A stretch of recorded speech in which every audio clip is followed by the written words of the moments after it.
I'm Zibby Owens, and you're listening to the award-winning podcast, Moms Don't Have Time to Read Books. Thanks so much for listening to my podcast. If you like what you hear, please follow me on Instagram at Zibby Owens and also at Moms Don't Have Time to Read Books. Thanks so much for listening. Enjoy it. I'm so excited to discuss my sponsor today, which is Page One Books, because my summer book bundle is ready on pageonebooks.com.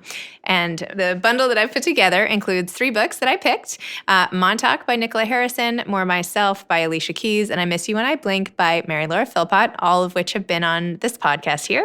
It includes a Moms Don't Have Time to Read Books beach tote, a cute little library card pencil / cosmetic case, and a water bottle for staying hydrated, plus a little thing of sun lotion. So go to pageonebooks.com, page one with the number 1, so pageonebooks.com, and check out my Page One Books summer bundle. Buy it as a gift, a housewarming, if you actually go somewhere, or just give it to yourself. Everybody needs a treat. We've had a long spring. pageonebooks.com. Welcome to day 4 of my July book blast.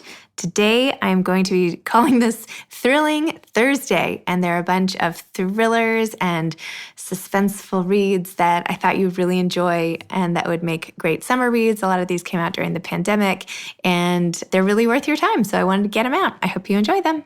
Debra Jo Immergut is the author of You Again. She's also the author of The Captives, a 2019 Edgar Award finalist for Best Debut Novel by an American author, which was published in the U.S. and in over a dozen other countries. She has also published a collection of short stories called Private Property. Her essays and stories have appeared in American Short Fiction, Narrative, and the New York Times, among others. A recipient of Michener and McDowell Fellowships, she has an MFA from the Iowa Writers Workshop and lives in Western Massachusetts.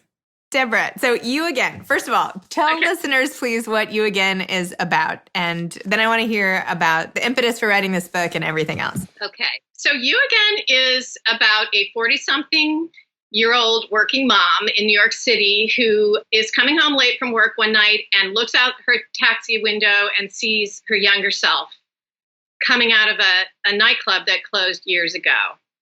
And it is really about this woman who is literally haunted by this younger self and what these encounters mean, how they change her, how they throw her life into complete upheaval, and how she comes out the other end of it. So I know this is not your first book, but tell me how this particular book came into your head. Were you in a cab, like by the Hudson, Tunnel? What, is it not called the Hudson Tunnel? I'm losing my mind. Hudson Tunnel, right? Holland Tunnel. Tunnel. Oh my gosh, I've been out of the city too long. Did you ever see yourself while you were in a cab or somebody who looked like you and then that sparked the novel? That's my theory, but probably is not true. So tell me. Not exactly, but not far off. So what happened was I was walking through my old neighborhood in Greenwich Village with a stroller holding my 1-year-old son at that time. And I just happened to be in this area where I had lived when I was in my 20s. And by this time I was in my late 30s or mid 30s, I guess. Yeah, about 35. And I walked by my old building. I just kind of happened to onto this block, hadn't been there in a long time. And I just had the strangest sensation that I was going to see my younger self like coming out of the door. The block is one of those landmark blocks. So nothing had changed. The old tenement building was still there. And I just felt like I could see her coming out. And then I thought, and what would she say to me? Because here I am pushing a stroller. She wanted to be a novelist. I have not yet managed to get that novel out there. What would our conversation be like?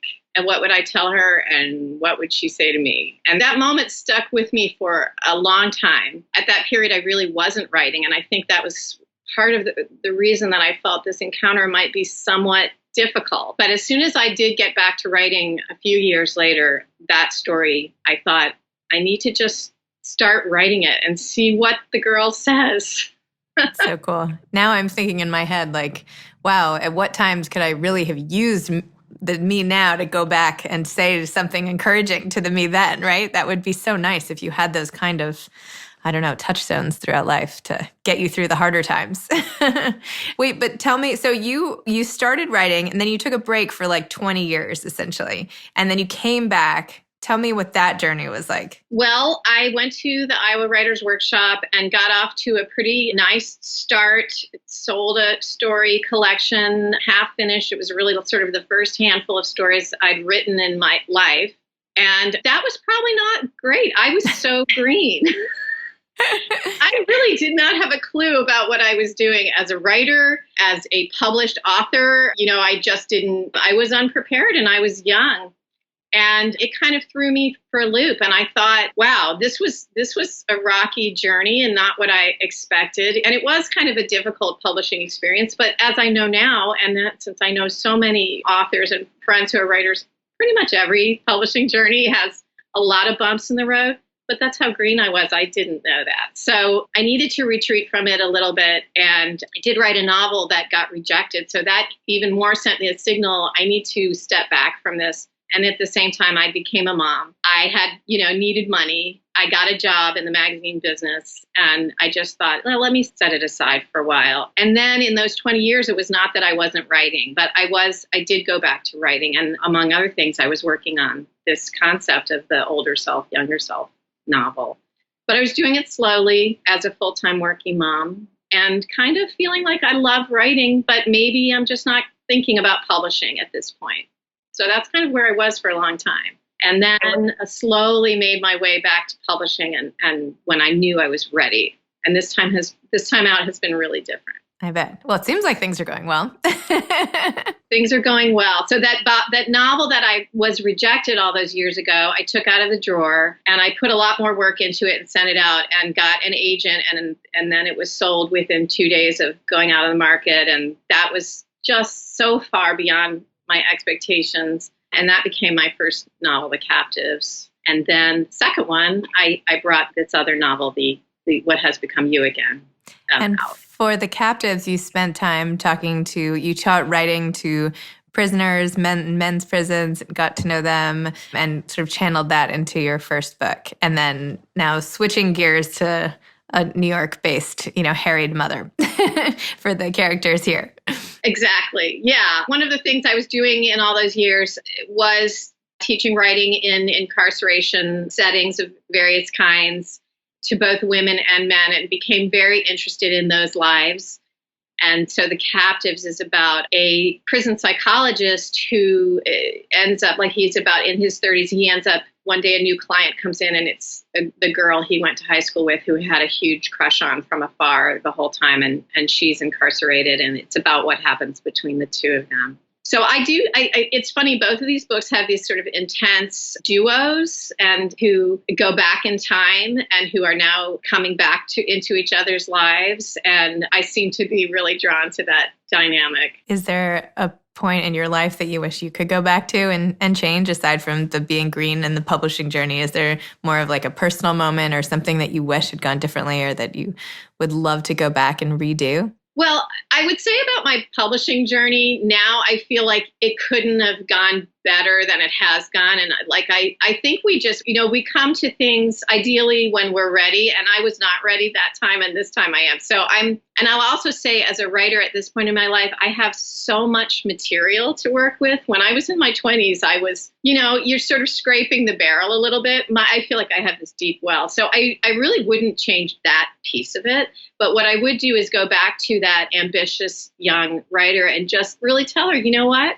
It's going to be okay. Like the disappointments that feel hard right now, it all smooths out with time. And I think, I always used to be skeptical about how age you get better with age, but I really do feel like life does get better when you have a little bit more perspective for the ups and downs. And so I think I had very, very little perspective then. So I would love to be able to share that with my younger self, just to say, take a deep breath. You can't believe it now, but this is not that big a deal. That is good advice in general. The one scene in your book that I felt like I related to the most is when the main character is going to Dr. Singh with all these complaints, like fainting, headaches, vomiting, dizziness, aching.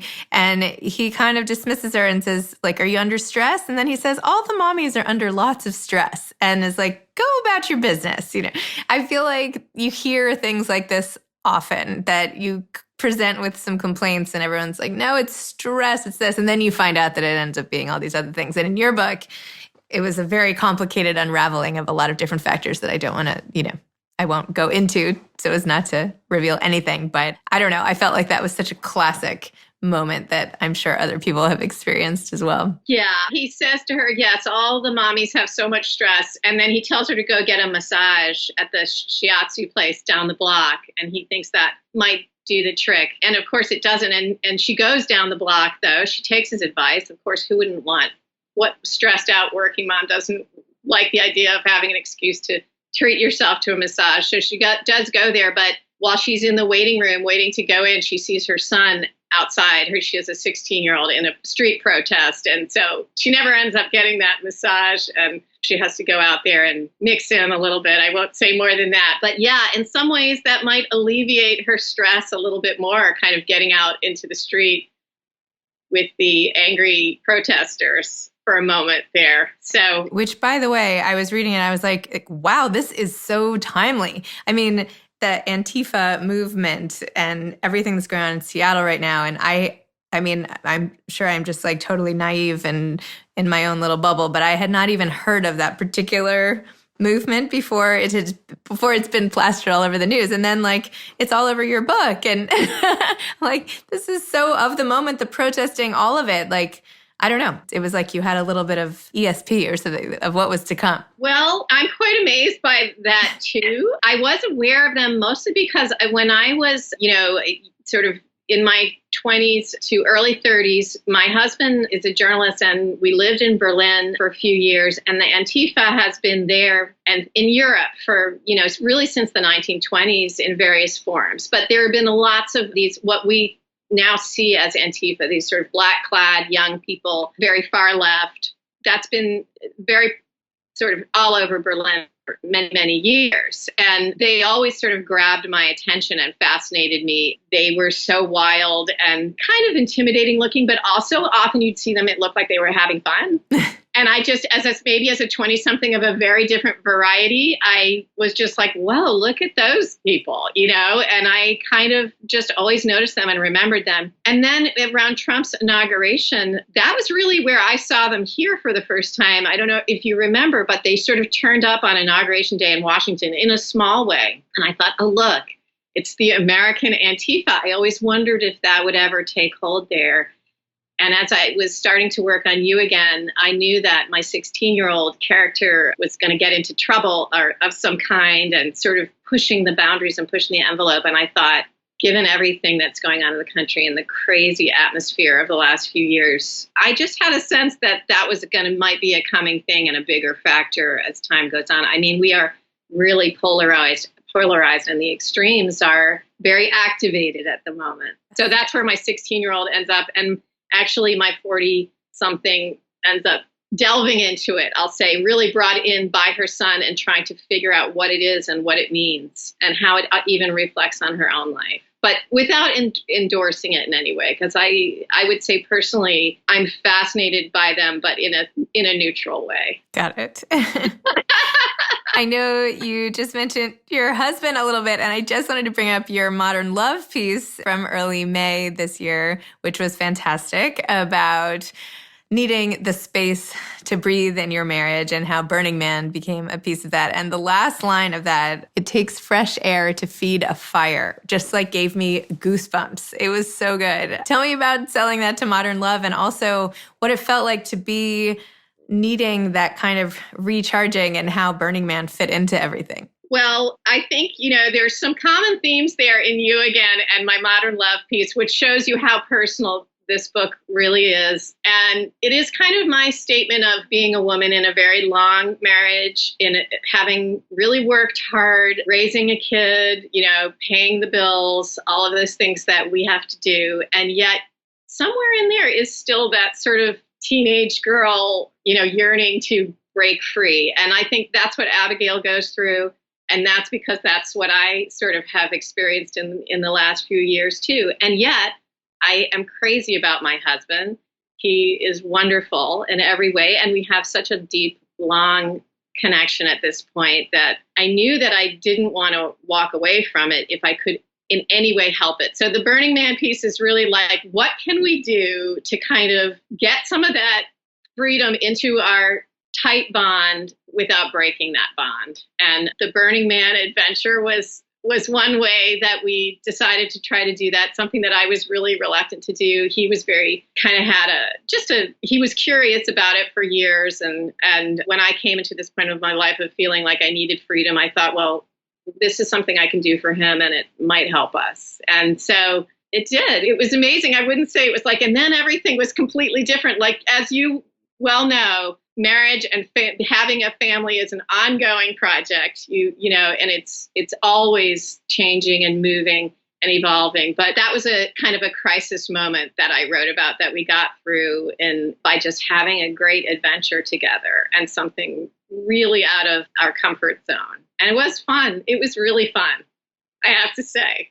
I don't know if we'll go back. We might. We're not like hardcore Burning Man people, but what we found out is doing something really out there is good for us. It's probably good for everyone. And now doing something out there would just mean like leaving my house. But, Burning Man could probably really, shake things up. That is true.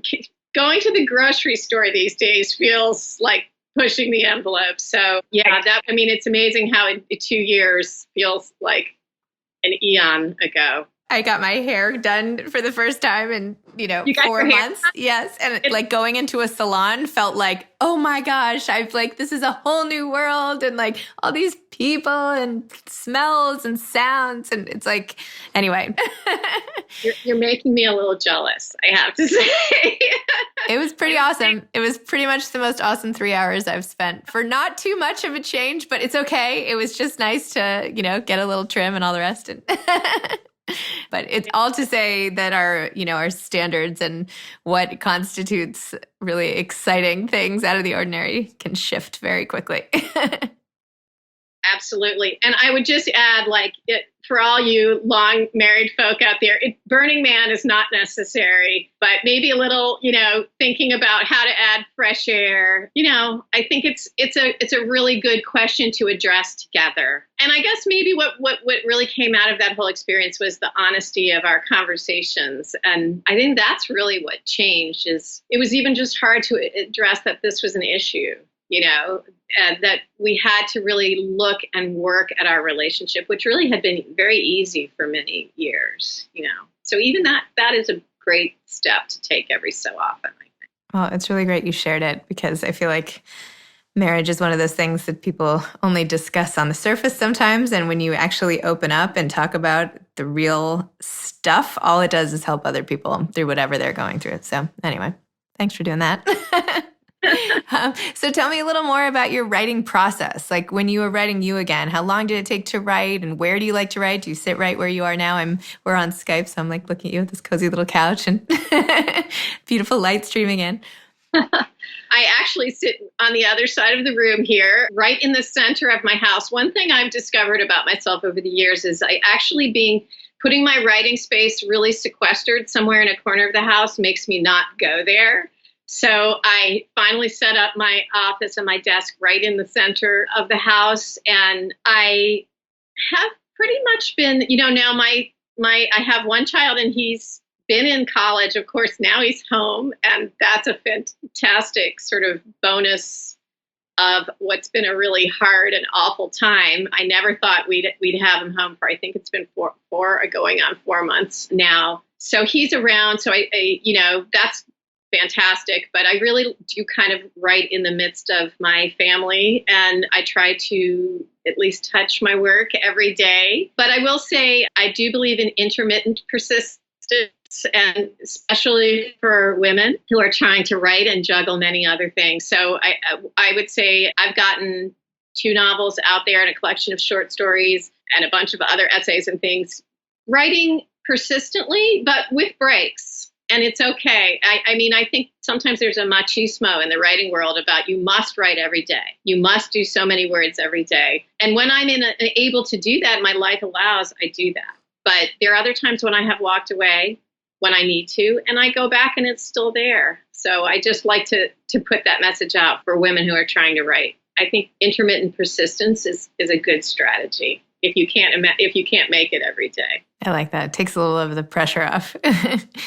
Do you have other advice to aspiring authors? I think I would just say you need to find your core stories, like you again coming out of this moment in my life, and it just felt like a very urgent question to answer: how to make it in a long marriage, how to grapple with unfulfilled ambitions or sidelined ambitions. So I think you can't shy away from going there, to those hard, core, deep issues. That's the well. It doesn't mean you have to write openly and blatantly about them, but I sometimes think of it as method acting, like when the director needs a child actor to cry and he goes up and whispers in his ear, remember when your dog died? Like, that's what you want to be thinking about. So you can, and the scene may concern something completely differently. I think you need to tap into those emotions, but if you're, then write a spy thriller if that's what you want to write, but try to locate it in your core. That works very well for me. Love that. That's so great. Just going back to structure for 2 seconds, because so much in this book, there was I loved at one point, there was somebody who was like, okay, let's go over all the facts right now. And you outline them all step by step. Here's what we know. There were so many different pieces. It was like a kaleidoscope sort of what's true and what's not true and who believes what and what's transcript and whatever. How did you assemble that? How did you do it? Just tell me how you made that work. I'm very impressed.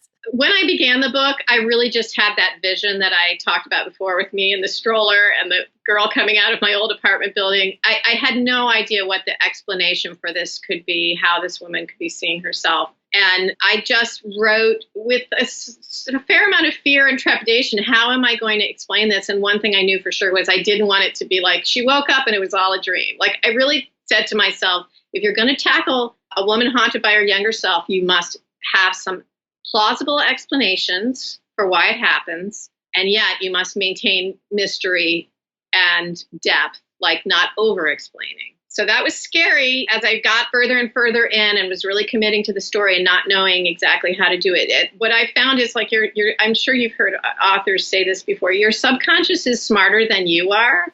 And so slowly, explanations started to emerge. As I brought in other characters, as I brought in Abigail's history and the whole backstory and what's happening with her younger self, the explanations were sort of embedded in the facts of her life. And I think so we discover that the things that happened to the 20-something lay the groundwork for this haunting. And that's about as much as I can say without really giving too much away, but it was embedded in there for me. But I had to get, about 2/3 in to the first draft before that started to take shape.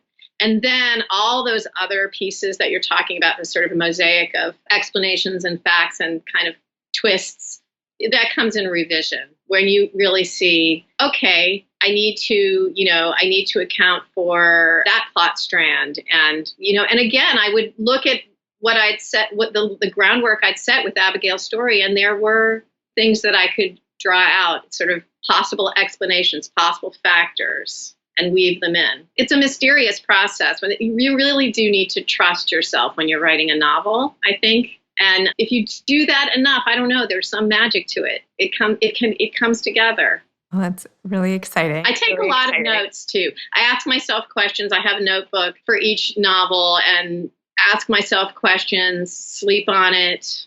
Again, I think it kind of comes out of the subconscious if you allow it. Okay. Well, that's excellent. I can't wait to hear what comes out of your subconscious next. Are you working on another book, or what are your plans after you celebrate the book review?